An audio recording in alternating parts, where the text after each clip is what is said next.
Hi, I'm Rocco Stano, and welcome to StoryMakers. Today I have Frank Sileo with me, and you are the author of Be Calm, The Buzz on Yoga. And before we talk about yoga and what yoga is, you are Dr. Frank. I am a psychologist, and a psychologist is a doctor who works with kids and grown-ups talking about feelings or problems they might have at school or at home. I'm not a doctor that'll make them go, or give them a shot or give them medication. So they come and talk to me about what's on their mind, their feelings. What is yoga? Yoga is a practice that started thousands of years ago, and it helps kids and adults balance their bodies and their minds. So it's exercise for the mind and for the body. Is it like doing push-ups?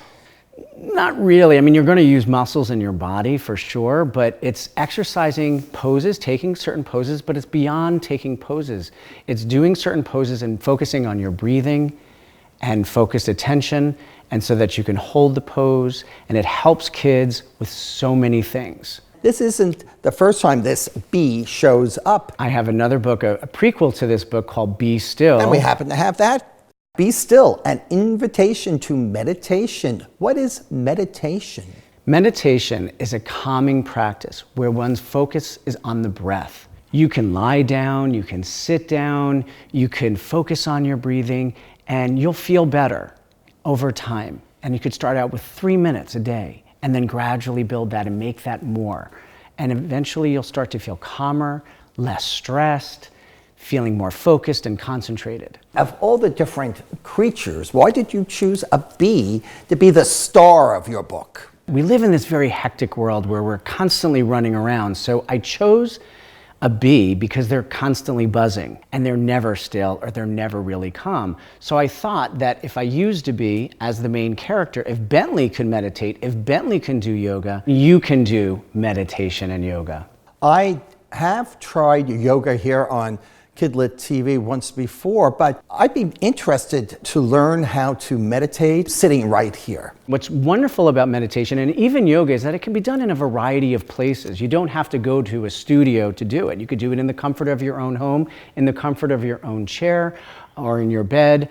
So when you're meditating, you want to find a position, a seated position, and sit in a dignified manner. We keep our hands to our side, and we can close our eyes if we wish, if we're comfortable with that. If you're not comfortable closing your eyes, you can keep your eyes looking down a little bit in front of you.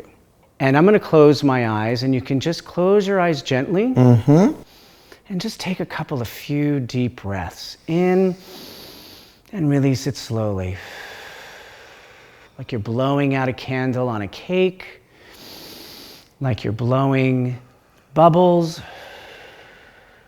And the idea is to keep the focus on your breath. And while we're meditating, your mind may start to wander. You might start to think about different things. You might think about a baseball game or your homework assignment, and that's okay. Just allow the thoughts to come into your brain and allow them to exit, and bring your attention gently back to your breath. And you could do this for 3 minutes, for as long as you wish.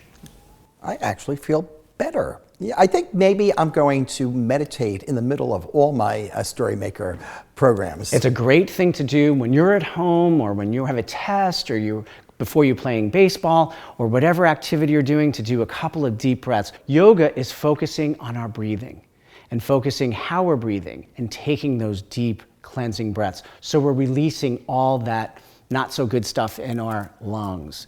There are different positions in yoga, and they all have interesting names. They do. Tree, downward dog, cat pose. There's all kinds of wonderful fun names that kids and adults can do yoga with. Can we do some yoga sitting here? We certainly could try. Mostly yoga poses are standing or on the floor, but I could teach you some breathing techniques. So you can try this at home, and you can do this along with us. So the first thing we can do are balloon breaths. Balloon breaths. We're going to take a deep breath in and extend our arm. Hold it and release.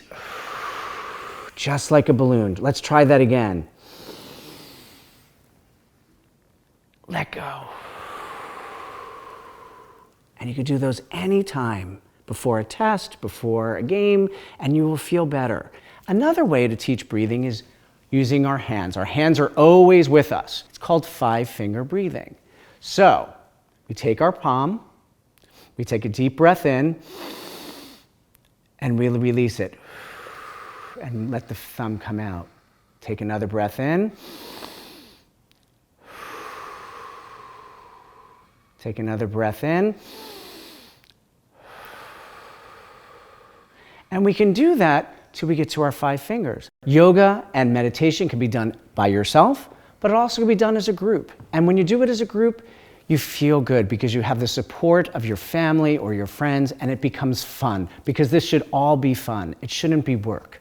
You wrote Be Calm and you wrote Be Still, but someone actually created the drawings in the book, and who's that? Clair, Keay, and she's done a wonderful job in illustrating these books because she chose watercolors, which are really soft and gentle, and that's sort of how yoga and meditation is. It's very soft and gentle and calming. The other interesting thing in this book is the back of the book. It tells about the different yoga poses, like mountain, warrior too. Your warrior pose makes you feel brave and strong. I see. And Cobra. Interesting pose. So you can, instead of using the breath just as a breath, you can actually, as you're breathing out, you can hiss and use a hissing sound. And so you can become like the snake. So these are activities that viewers can do with the grown-ups in their lives. Absolutely. And they can do with their friends. Absolutely. You go at your own pace, safety first when doing yoga. We want to make sure that if any pain or if you're feeling any straining, to stop. And it's not a competition. It's just really to exercise your mind and your body and to have fun. Oh, and so before you leave, there is an International Yoga Week. Yes. Yes, and it's sometime in June. Sometime in June. Well, I'm going to make sure that I celebrate. Which pose would you like to do? Well, I think I'm going to try the warrior one. Okay. Yes, yes. Okay. Thank you so much for being here. I learned so much today. So remember, until next time, read a book in any format.